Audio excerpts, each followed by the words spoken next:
his words. Whenever I have stood in various cemeteries waiting to play taps for a fellow veteran, some of them friends, some of them relatives, my mind is filled with the sights and sounds of a veteran's final call to duty. I see the honor guard and firing party standing tall and proud. I join them in a salute as a flag-covered casket is carried to the graveside. I hear the minister give his final blessing, and as a rifle salute rings through the air, I can hear the sobs of the veterans' loved ones. After I have sounded taps, I see the flag being carefully folded and then presented to the veterans next of kin with words such as, "On behalf of the government of the United States of America, I present this flag to you as a token of appreciation for the service performed by your loved one." More important than what I see or hear, however, is what I feel. First, I feel a deep sense of gratitude because I know that this veteran served our nation as he answered the call to duty. I then swell with pride because this veteran, no matter where or when they served, was a fellow comrade in arms, a comrade that paid a dear price for the freedom we now enjoy. Although I feel a great sense of personal loss when a veteran passes on, my spirit remains strong because I share a bond with that veteran and with all veterans, an unbreakable bond that survives time, race, religion, geography, and social standing. An unbreakable bond forged in times of joy, times of triumph, and in trying times. An unbreakable bond made stronger by our common experiences, our common frustrations, and our common commitment to serve a nation that we so dearly love. It does not matter if the veteran served in World War I, II, Korea, Vietnam, or Persian Gulf, or any of the other periods of conflict. What really matters is that we all answered our nation's call to arms. It does not matter if the veteran's family has roots in North America or Europe, in South America, Asia, or Africa. What really matters is that we all tried to serve our country with pride and without prejudice. What really matters is that we all came together to preserve freedom and democracy around the globe.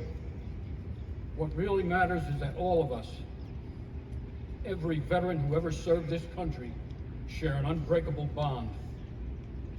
When veterans lay down their weapons and set aside their uniforms for the final time, this unbreakable bond perseveres because veterans are mindful of the obligations they continue to shoulder. Like the obligation that our children and grandchildren truly know the sacrifices that veterans have made to ensure our freedom. And the obligation to help these younger generations understand that no one hates war more than the warrior, and that freedom is not free. Let us not forget the common experiences, the common dreams, the common frustrations and fears, and the common commitments that have brought us together.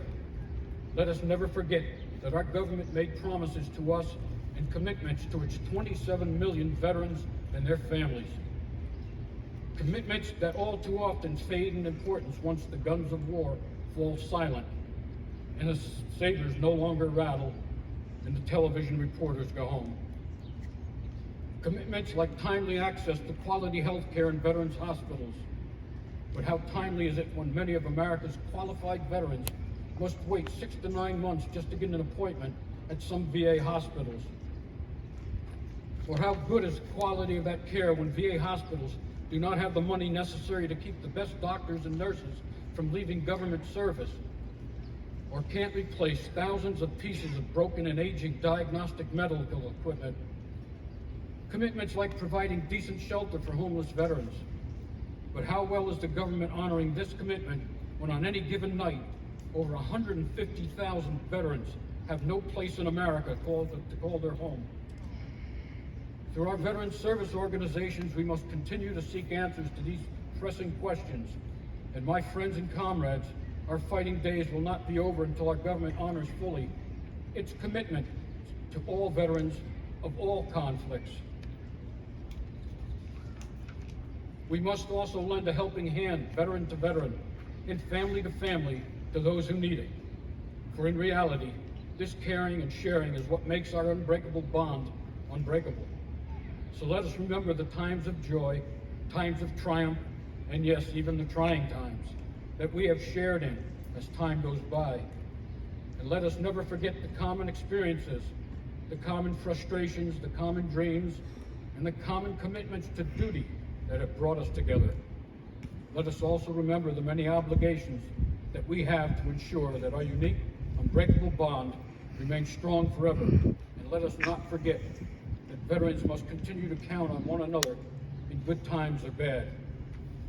To my father, every day was Memorial Day. I thank you.